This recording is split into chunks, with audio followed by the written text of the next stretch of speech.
నమస్తే రమగారు. నమస్తే జయ. రమగారు, పౌర్ణమి మనము ప్రతి నెల వస్తూ ఉంటుంది, చేసుకుంటూ ఉంటాం. కానీ పర్వదినాల్లో వచ్చినప్పుడు దీనికి సంబంధించి ప్రత్యేకమైన విధానాలు ఏమన్నా పాటించాలా? జనసామాన్యంగా అందరం కూడాను. హోలీ ఆ! హోలీ పండగ. ఈ హోలీ పర్వదినం, హోళికా పూర్ణిమ మనకి పుస్తకాల్లో క్యాలెండర్లో రాస్తారు, కానీ మనం చేసుకునే పండగ కాదు అవును. ఇది. ఎక్కువగా నార్త్ ఇండియాలో చేసుకుంటారు. మరి పూర్వపు సంస్కృత నాటకాల్లో కూడా ఈ తప్పనిసరిగా హోళికా పౌర్ణమికి రంగులు చల్లుకోవటాలు అలాంటి వ్యవహారాలు అవి కనపడేవి, నాటకాల్లో కూడా ఉండేవి. మామూలుగా మనం కార్తీక పౌర్ణమి, శ్రావణ పౌర్ణమి హ్మ్. చేసుకుంటాం కదా, అవునవును. మధ్యలో ఏరువాక పున్నాలు అంటారు, ఇలా ఏవో పౌర్ణమి నోములు ఉంటాయి, హ్మ్. పున్నం నోములు ఉంటాయి, 33 పున్నాల నోము. లెక్కల ప్రకారం రకరకాలు జరుపుకుంటాం.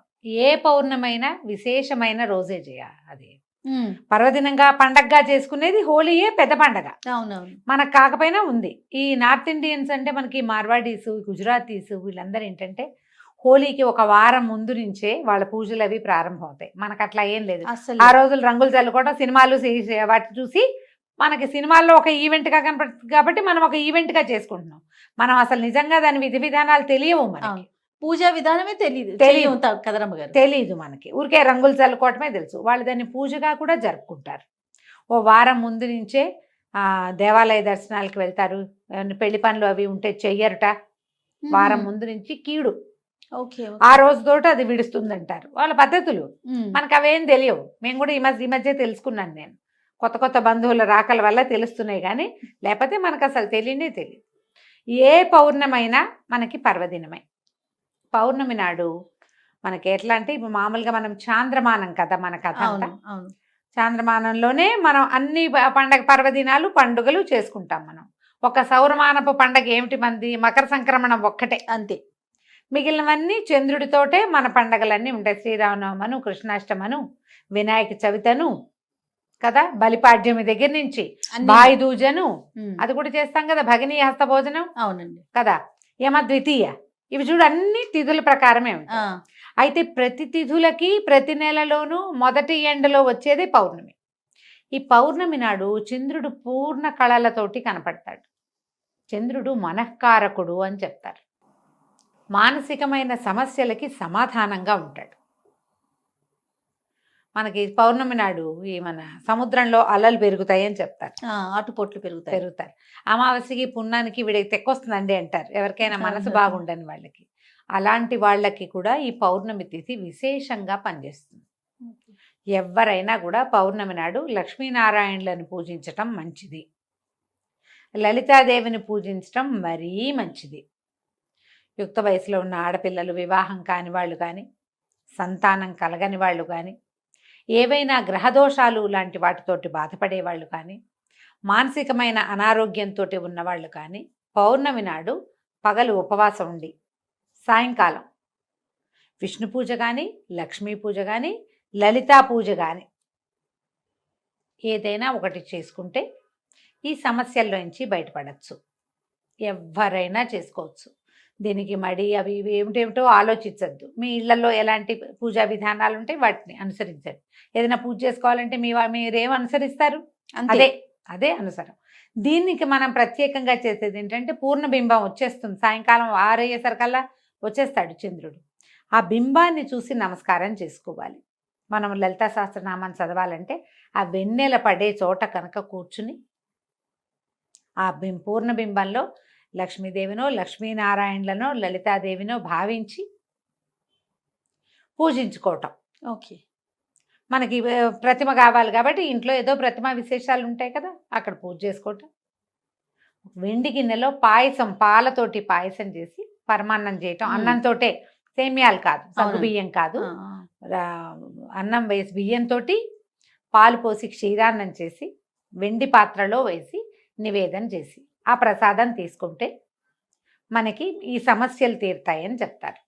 ఓహో. ఇది చాలా కాలంగా చాలామంది పాటించే పద్ధతి. నోముగా పెట్టుకోవద్దు. నోము అనుకోకండి, ఇది ఉమ్. ఒక విధానం అంతే. కాదు రమ్మగారు, ఏరువాక పౌర్ణమికి కూడా ఇట్లా చేస్తారా? ఎరువకు ఏ పౌర్ణమికైనా చేసుకోవచ్చమ్మా. చంద్రుని యొక్క కిరణాలు పడి ఆ, అవి తింటే కనుక సంతానం లేని వారికి సంతానం కలుగుతుంది. కలుగుతుందని మీరు ఈ మొత్తం ఇన్ని నెలలు చేసుకోవచ్చు, ప్రతి నెల పౌర్ణమి వస్తుంది వస్తుంది కదా. కదా. ప్రతి నెల చంద్రుడు అవే 15 కళలు నిండిపోయి కనపడతాడు మనకి. 15వ రోజు పూర్ణచంద్రుడుగానే దర్శనమిస్తాడు. అవును.